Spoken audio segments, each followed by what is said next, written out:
En cette circonstance tout à fait particulière, mes premiers mots sont pour remercier très sincèrement le président de la République, son Excellence, M. Michel-Joseph Martelly, d'avoir bien voulu placer sa confiance en moi en ratifiant le choix qui a été fait par le Premier ministre de me proposer comme ministre des Affaires étrangères pour diriger la politique étrangère de son administration.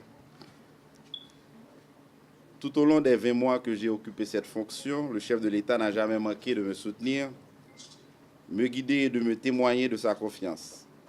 Ses directives et son accompagnement de tous les instants m'ont beaucoup aidé à m'acquitter de ma mission et de mes responsabilités, qui étaient de contribuer à refaire l'image d'Haïti sur la scène internationale et de faire de la diplomatie un véritable outil au service de la reconstruction et du développement de la nation. Je lui en suis profondément reconnaissant. Mes remerciements vont certainement également au Premier ministre Laurent Lamotte, qui m'a introduit et m'a accueilli comme membre de son équipe gouvernementale.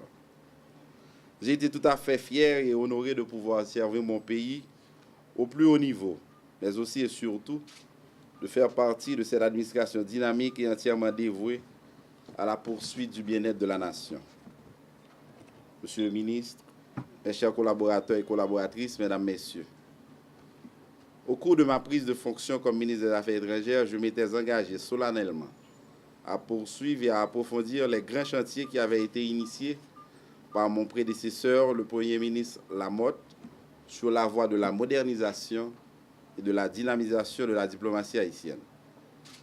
J'avais bien compris l'impérieuse nécessité de rendre notre diplomatie plus proactive et d'en optimiser les leviers pour les besoins de la reconstruction et du pays, ce en droite ligne de la vision du chef de l'État et des grandes orientations stratégiques définies dans la déclaration de politique générale du chef du gouvernement.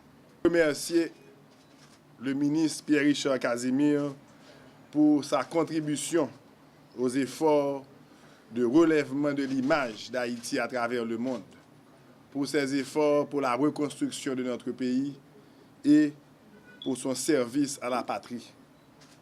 Son parcours de l'administration publique haïtienne a été exemplaire et je tiens à le féliciter pour sa collaboration et sa disponibilité au service des intérêts du peuple haïtien. C'est un réel plaisir pour moi de procéder à l'installation du nouveau ministre des Affaires étrangères aujourd'hui. Julie, je sais que tu es un cadre dont le parcours de l'administration publique haïtienne est une référence et un modèle. De la présidence de la Chambre des députés, tu es passé à la mission permanente d'Haïti à l'OEA comme chef de mission.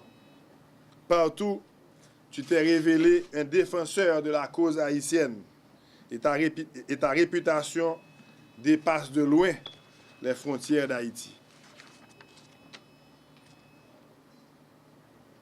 Monsieur le chancelier, je sais que tout le gouvernement pourra compter sur votre compétence, professionnalisme pour m'accompagner dans cette quête de lendemain meilleur pour le peuple haïtien.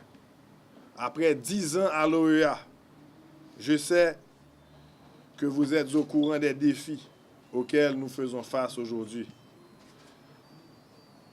Cependant, notre volonté inébranlable de changer les conditions de vie du peuple haïtien nous permettra d'y faire face. Vous avez sans nul doute pris connaissance des priorités du gouvernement et le rôle combien important que la diplomatie est appelée à jouer dans le développement de notre pays. Aujourd'hui, Haïti doit passer du stade humanitaire au stade de pays offrant des opportunités d'investissement dans tous les secteurs. Le gouvernement s'est engagé et s'engage encore dans la mise en œuvre d'une politique volontariste visant le redressement de l'économie nationale.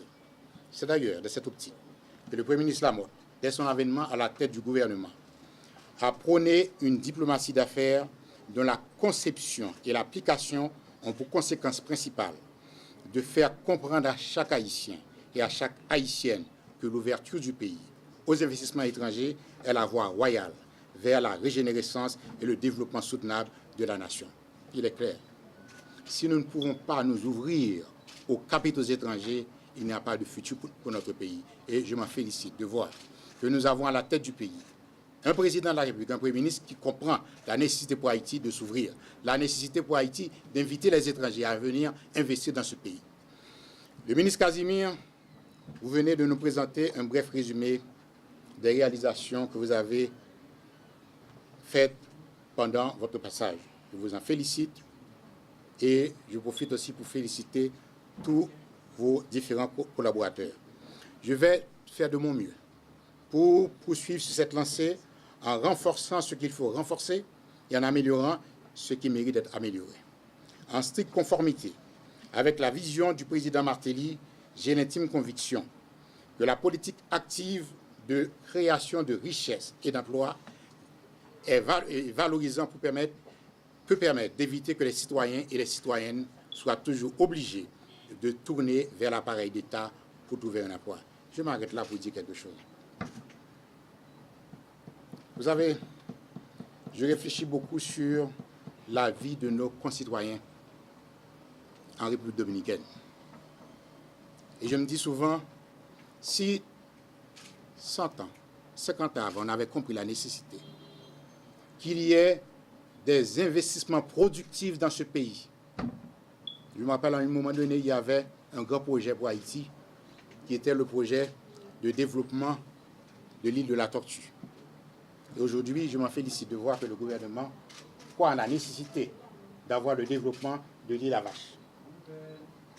Savez-vous, à l'époque, on envisageait d'avoir 10 hôtels 5 étoiles à l'île de la Tortue. Et récemment, on a reçu l'équipe du Brésil en Haïti. Qu'est-ce qui s'est passé?